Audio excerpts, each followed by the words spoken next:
22 చదవండి పిల్లరా. ఏమని రాయబడిందో చూసుకుందాం. చదవండి. 22. గొప్ప ఐశ్వర్యం కంటే మంచి పేరును వెండి బంగారముల కంటే దయయు కోరదగినవి. ఆమె చెప్దాం, హల్లెలూయా చెప్దాం. కనుక వాక్యం ఏమైనా సెలవిస్తుందంటే గొప్ప ఐశ్వర్యం కంటే మంచి పేరు ఉండాలంటే మనలో. ఏముండాలంటే గొప్ప ఐశ్వర్యం కంటే మంచి పేరు మనలో ఉండును గాక. ఎందుకంటే ఈ మంచి పేరు మన జీవితాలను ఏం చేస్తుందంటే ఆశీర్వాదకరంగా ఉంచుతుంది. హల్లెలూయా.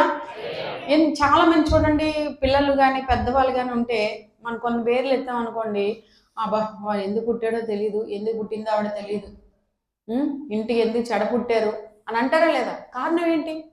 అసలు ఇంటికి ఎప్పుడు చూసినా ఒక నష్టమే కానీ లాభం, ఒక దమ్మిడి ఆదాయం కూడా లేదు, అదే ప్రయోజనం లేదు అనే విధంగా తల్లిదండ్రులు పిల్లలు అంటారు. అలాగే భార్య భర్తను అనొచ్చు, భర్త భార్యను అనొచ్చు, కుటుంబ సభ్యులు అనొచ్చు. ఇలాంటివి జరుగుతూ ఉంటాయి. ఎందుకంటారు అలాగా? దేనికంటారు అలాగా అని అంటే వారిలో ఏ కొసాన్ని కూడా ఒక మంచి అనేది కనపడకపోవటం వల్ల అలాగంటారు. కనుక మనలో ఏముండాలంటే వ్యక్తిగతంగా నేర్చుకోవాల్సిన విషయం, ప్రభువైన యేసుక్రీస్తు యందు విశ్వాసం వచ్చిన ప్రతి ఒక్కరు నేర్చుకోవాల్సిన విషయం ఏంటంటే ప్రతి ఒక్కరిలో మంచితనాన్ని కాపాడుకుందుము గాక. చాలా మంది ఆస్తులు కాపాడుకుంటారు, డబ్బును కాపాడుకుంటారు, ఏమండి ఏదైనా కుటుంబాన్ని కాపాడుకోవాలని చూస్తారు, వ్యక్తిగతంగా మరి ఎన్నో పనుల్లో కాపాడుకోవాలని చూస్తారు.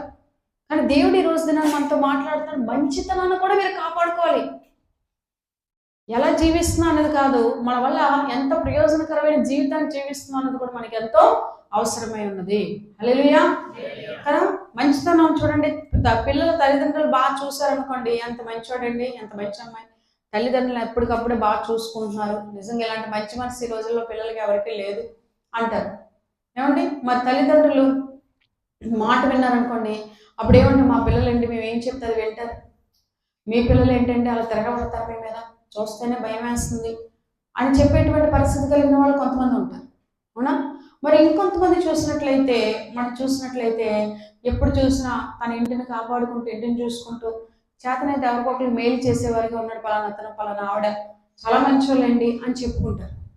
ఎందుకు ఇలా చెప్పుకుంటారు అని అంటే వారిలో ఉన్న మంచితనాన్ని వాళ్ళు వ్యక్తపరుస్తున్నారు. సో ఈ మంచితనం అనేది ఎలా తెలుస్తుంది అని అంటే మనం చూడండి, ఏదో ప్రశాంతంగా ప్లెజెంట్గా ఉన్నంత మాత్రాన్ని మన మంచితనం బయటపడదు, కానీ మనం చేసే పనులు పెట్టి మన మంచితనం బయటపడుతుంది. మనం ఏ పని చేస్తున్నాం, ఎలా చేస్తున్నాం, ఎదుటి వ్యక్తి దగ్గర ఎలా ఉంటున్నాం, ఎలా ప్రేమిస్తున్నాం, ఎలా గౌరవిస్తున్నాం, నిస్వార్థంతో ఉంటున్నామా, స్వార్థంతో ఉంటున్నామా, వీటన్నిటి తగ్గట్టుగా మన మంచితనం అనేది మనకి బయటపడుతూ ఉంటుంది. కానీ బైబిల్ ఏమైనా సెలవిస్తుందనంటే మీరు మంచివారుగా ఉండాలని దేవుడు కోరుకుంటాడు. మంచిది, ఆది కాండంలో ఏమంటాడు, మంచిది మంచిది మంచిది. ప్రతిదాన్ని కూడా ఎలా చేశాడంటే మంచిదిగా చేశాడంటే దేవుడు. సో ప్రతిదాన్ని మంచిదిగా చేసినప్పుడు మనల్ని కూడా దేవుడు ఏం కోరుకుంటాడంటే మనం మంచిగా జీవించాలనేది దేవుని యొక్క ఉద్దేశం ఉన్నది. అందుకే తన ప్రాణాన్ని మన కొరకు వెలగా ఏమండి చెల్లించాడు. దేవునికి స్తోత్రం కలుగును గాక. అందుకని వాక్యం ఏమైనా సెలవిస్తుందంటే సామెతలు 22:1 గొప్ప ఐశ్వర్యం కంటే మంచి పేరు. ఏం కావాలి మనకి? మంచి పేరు. ఈ మంచి పేరు ఎప్పుడు వస్తుంది? ఏదైనా ఒక జరగలేని అద్భుతం చూడండి, ఎవరైనా ఒక సముద్రంలో పడిపోయారో, లేకపోతే ఒక నదిలో పడిపోయారో, ఒక దీంట్లో పడిపోయారు అనుకోండి, వెళ్ళి కాపాడి వాళ్ళు తీసుకొస్తే వాళ్ళ గురించి ఏం చెప్తారు? చాలా మంచి వ్యక్తి అండి, ప్రాణాలు తెగించి వాళ్ళని కాపాడారండి అని అంటారు. అవునా? హల్లెలూయా. సో ఎవరైనా చదవలేని వాళ్ళు, చదువుకుందని ఆశ ఉండి కూడా చదువుకోలేకపోతున్నారు అనుకోండి, ఎవరైనా సాయం చేస్తే ఏమంటారు? చాలా మంచి వాళ్ళు అండి, వాళ్ళు మాకు ఎంతో సాయం చేయబట్టే ఈరోజు మేము చదువుకొని ఈ స్థాయిలో ఉన్నామండి అని చెప్పుకునే వాళ్ళు కొంతమంది ఉంటారు. ఇలా రకరకాలుగా మంచితనం గురించి మాట్లాడే వాళ్ళు అనేక మంది ఉంటారు. చూడండి, ఇప్పుడు ఇంట్లో కోడళ్ళు ఉన్నారనుకోండి, ఏమండి అత్తనని కాదు తల్లినని కాదు, అత్తనైనా తల్లిలాగే చూస్తుందండి మా కోడలు అని చెప్పుకునే వాళ్ళు కొంతమంది ఉంటారు. అల్లుళ్ళు గురించి ఉన్నారు అనుకోండి, ఏమండి మా అల్లుడు అత్త మామల్లా చూడండి, తండ్రిలా చూస్తాడు, తల్లిలా చూస్తాడండి అని చెప్పుకునే వాళ్ళు కొంతమంది ఉంటారు. దేవుడికి స్తోత్రం. అంటే ప్రతిదీ కూడా మనం చేసే పని వెనకాల మనకు పేరు అనేది దేవుడు ఇస్తాడు. మనుషులు ఎవరు కానీ ఎవరు ఇస్తారు? మనకి దేవుడు ఇస్తాడు. సో మనం ఏం చేయాలంటే మంచి పని చేసేవారుగా ఉండి మంచి పేరు పొందుకునేవారుగా ఉండదు కాక. హల్లెలూయా. అందుకే ఆ మంచి పని చేసేవారు ఎవరు అంటే ప్రభువైన యేసుక్రీస్తు వారి గురించి మనం చెప్పచ్చు. కదా. ఆయన ప్రేమించి ఆయన అందరికీ కూడా దీవించి అందరినీ ఆశీర్వదించిన దేవుడు. కానీ ఒకానొక రోజు మరి పొంతు పిలాతు దగ్గర వీళ్ళందరూ యేసు ప్రభు గురించి ఏం మాట్లాడతారంటే, ఇతను సిలువ వేయండి అని కోరుతారు. సిలువ వేయండి అని కోరినప్పుడు ఆ దేవుడు ఏమని చెప్తాడని అంటే, అక్కడ మనకు అనిపిస్తుంది కదా, మనలాంటి అయితే ఏమనిపిస్తుంది, వీళ్ళ కోసం ఇంత ప్రార్థనలు చేశానే, ఇంత కాపాడానే, ఇన్ని చేశానే, కనీసం నా పేరు గుర్తుపెట్టుకోక నన్ను శిక్షించమని చెప్తున్నారేంటి అని చెప్పి నోటుకు వచ్చినట్టుగా మనం వాళ్ళని దూషించడం అనేది జరుగుతూ ఉంటుంది. కానీ దేవుడి దగ్గరికి వచ్చే సమయానికి ఆయన ఏం చెప్పారనంటే, ఒకటే మాట ఆయన చెప్పడానికి మనం వింటున్నాం పిల్లరా. ఏమనంటే, తండ్రి వీరు ఏం చేస్తున్నారో వీరు ఎరుగురు కనుక వీరిని క్షమించండి. అంటే యేసు ప్రభులో ఉన్న మంచితనం ఏంటంటే, మన పాపాన్ని క్షమించడమే కాకుండా, మన అవిధేయతను క్షమించడమే కాకుండా, మన దోషాలను క్షమించడమే కాకుండా, ఆయనని శత్రువుగా భావించిన వారిని కూడా దేవుడు క్షమించే మనస్సు కలిగిన వాడు. హల్లెలూయా. సో మనం ఏం కలిగి ఉండాలంటే, మంచి మనస్సు కలిగి ఉండడం అంటే ఇతరుని క్షమించే వారి వల్ల యేసు ప్రభువును పోలి నడుచుకుందాము కాక. సో అప్పుడు కూడా మనం ఇతరుని క్షమించే గుణాన్ని కలిగి ఉన్నప్పుడు కూడా మనం మంచివారు అని ప్రభు దృష్టిలో ముద్ర వేయబడతాం. హల్లెలూయా. అందుకే వాక్యం ఏమైనా సెలవిస్తున్నారంటే, మంచి ఐశ్వర్యం కంటే ఏం కలిగి ఉండాలంటే మంచి పేరును కలిగి ఉండేవారుగా మనము ఉందముగా. ప్రసంగిలో కూడా అదే చెప్తున్నారు. 7వ అధ్యాయం 1వ వచనం ఏమని ఉంటే చదువుతాం పిల్లరా. ప్రసంగి 7వ అధ్యాయం 1వ వచనంలో ఏమని రాయబడింది, సుగంధ తైలము కంటే మంచి పేరే మేలు. హల్లెలూయా. సుగంధ తైలము కంటే ఏం మేలంటే మంచి పేరు. ఆమేన్. హల్లెలూయా కదా. మంచి పేరు కదా. యేసు ప్రభు వారు కూడా లాస్ట్ టైం మనం మెసేజ్ చెప్పుకునేటప్పుడు ఏం చెప్పుకున్నాం, 2 మినాలు ఇచ్చిన ఆయన 4 మినాలు చేశాడు, 5 మినాలు ఇచ్చిన ఆయన 10 మినాలు చేశాడు. వాళ్ళిద్దరి గురించి ఏమేమి చెప్తాడు దేవుడు, మంచి దాసుడా. చూసారా ఏమంటున్నారండి, మంచి దాసుడా నా విందులో పాలు పంచుకో. ఇంకా నేను అప్పగించిన వ్యాపారాన్ని నువ్వు దుర్లాభం చేయకుండా అభివృద్ధి పరిచావే, దాన్ని విస్తరింప చేసావే. సో అందువల్ల నువ్వు మంచి దాసుడా అనిపించుకునే విధంగా దేవుడి నోట్లో నుంచి మాట వచ్చింది. మళ్ళీ చెడ్డ దాసుడు అని కూడా అన్నారు ఒకతన్ని. ఎవరండి, ఆ వచ్చిన ఒక్క మినాన్ని భూమిలో పాత పెట్టిన అతన్ని ఏమన్నారు, చెడ్డ దాసుడు. అంటే అతను మంచి పేరు తెచ్చుకున్నాడా, తెచ్చుకోలేదు. కారణం ఏంటి, అతనిలో ఉన్న సోమర్తనము, అతనిలో ఉన్న అజ్ఞానము, అతనిలో ఉండేటువంటి ఓవర్ కాన్ఫిడెన్స్, అంటే అతిశయంతో కూడినటువంటి లక్షణము. హల్లెలూయా. ఒక రకంగా చెప్పాలంటే స్వార్థంతో కూడినటువంటి గుణ లక్షణము.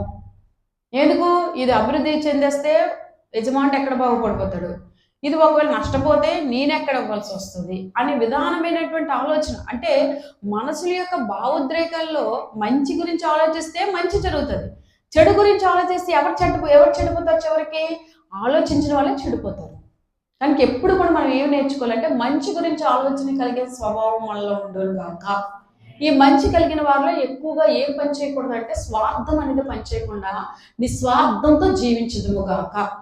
నిస్వార్థం ఎవరైతే ఉంటుందో వారిలే తోటి వ్యక్తిని ప్రేమించి మేలు చేసేవారుగా ఉంటారు. స్వార్థం ఉండేవారిలో తోటి వ్యక్తిని ప్రేమించలేరు, వాళ్ళకి మేలు చెయ్యలేరు. హల్లెలూయా చెప్దాం అందరమే, ఇంకా గంభీరంగా హల్లెలూయా చెప్దాం.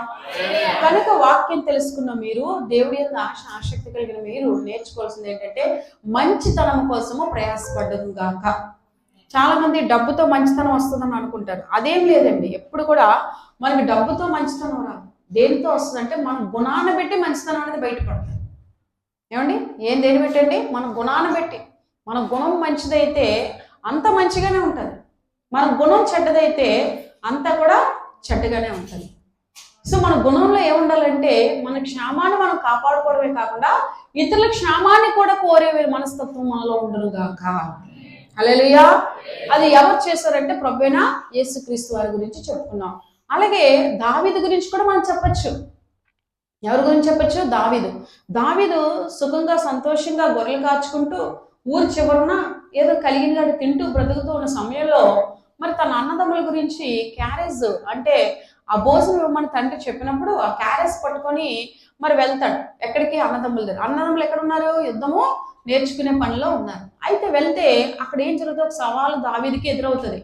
ఏమనంటే, ఇగో గొలియాత్ అనేవాడు ఉన్నాడు, ఇశ్రాయేల్ అందరినీ బాధ పెడుతున్నాడు, అతన్ని జయించేటువంటి వీరుడు ఎవరు లేక చివరికి రాజుగా ఉన్న సౌలు కూడా ఏమీ చేయలేని స్థితిలో ఉన్నాడు అనే మాటలు సంభాషణ జరుగుతునేటప్పుడు ఏం జరిగిందనంటే, పిల్లలు అందరూ జాగ్రత్తగా వినవలసిన విషయం, దావీదు అంటాడు, నేను చేయగలను అంటాడు. ఏంటి ఏమంటాడు? నేను చేయగలను. దేనికి చేయాలి? దావీదు కాపాడుకోవడానికా, లేకపోతే దావీదు తన అన్నదమ్ములు కాపాడుకోవడానికా? నో. దేనికోసం అంటే ఇతరులు కాపాడుకోవడానికి దావీదు వారి పక్షంగా నిలబడి యుద్ధము చేస్తానంటున్నాడు. ఎవరితోటి? బలార్జునైనటువంటి గొలియాతుతో యుద్ధం చేస్తానంటున్నాడు. అది ఎంత కష్టంతో కూడిన పని కదా, అది ఎవరు కూడా చేయడానికి ఇష్టపడరు. కానీ దావీదు ముందుకు వచ్చాడు. కారణం ఏంటి? దావీదు ఎవరిని ప్రేమిస్తున్నాడండి? దేవుడిని ప్రేమిస్తున్నాడు. దావీదులో ఎవరు నివాసం చేస్తున్నారు? దేవుడు నివాసం చేస్తున్నాడు. కాబట్టి ఆయన ఏం చేస్తున్నాడంట? దేవుడి ప్రేమ అతనిలో ఉండబట్టి నశించిపోతున్న ప్రజల్ని కాపాడుకోవాలనేటువంటి భారముతో ముందుకు వచ్చి నేను ఆ యుద్ధానికి వెళ్తానని చెప్పాడు. హల్లెలూయా. ఈ విషయమైన సౌలు అంటాడు, ఎవరు బాబా మహానుభావుని ఒకసారి చూడాలని ఉంది, కొంచెం చూపించడం అంటే, సౌలు చూస్తే అంత ఎత్తున్నాడు, దావీదు చూస్తే ఎంత పొట్టున్నాడు. హల్లెలూయా. చాలా పొట్టుగా ఉన్నాడంట. అప్పుడు సౌలు చూసినప్పుడు అన్నాడంట, నవ్వుతున్నాడంట, నువ్వు యుద్ధానికి వెళ్తావు, నీకు చనిపోవాలని ఉంది కదా, అందుకే యుద్ధానికి వెళ్తున్నావు, నీ ఇష్టం అయితే వెళ్తానంటే వెళ్ళు, లేదంటే నీ ప్రాణాలను నువ్వు కాపాడుకో అని సజెషన్స్ ఇస్తున్నాడట. చూసారా ఎలాంటి సజెషన్ అండి ఇది?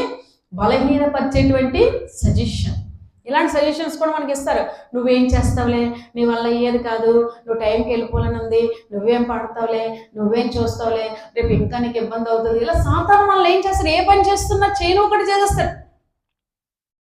ఏమంటే ఊరికి అప్పులు చేసి వ్యాపారాలు ఆడతారు. అలాంటిది నేను అనట్లేదు, అలాంటి చేయమని కూడా దేవుడు చెప్పట్లేదు. దేవుడికి స్తోత్రం కలుగుతుంది.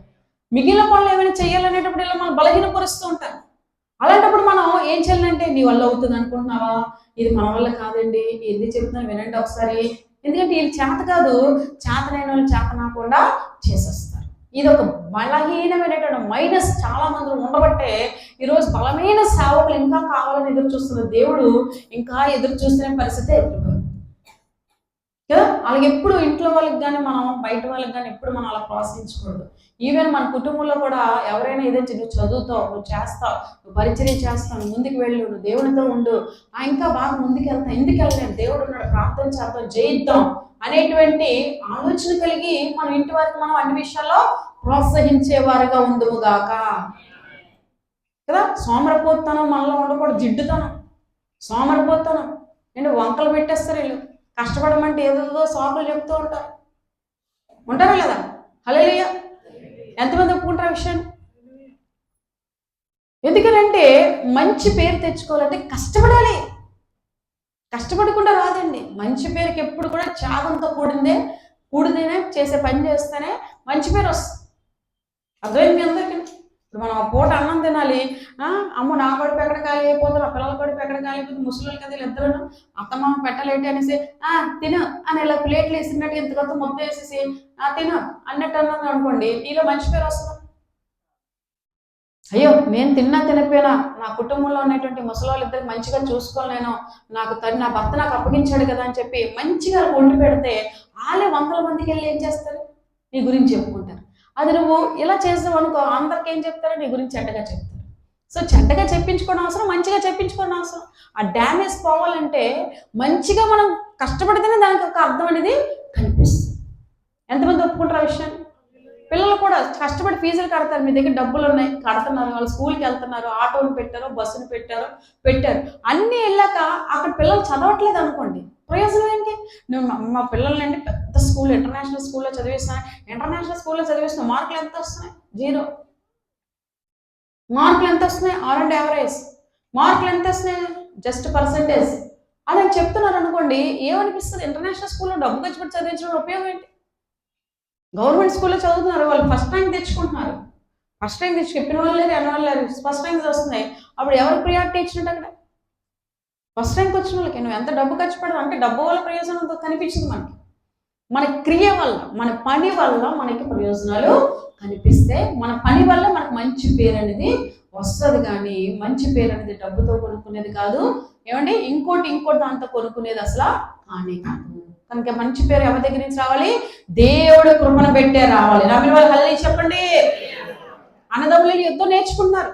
తండ్రి ఏమని యుద్ధం దగ్గర గమనించి దావీదుని మాత్రం తక్కువ చేసి దావీదుని ఎక్కడ పెట్టాడండి? ఎక్కడ పెట్టాడు? ఊరు చివరన గొర్రెలు కాచుకోమని పెట్టాడు. కానీ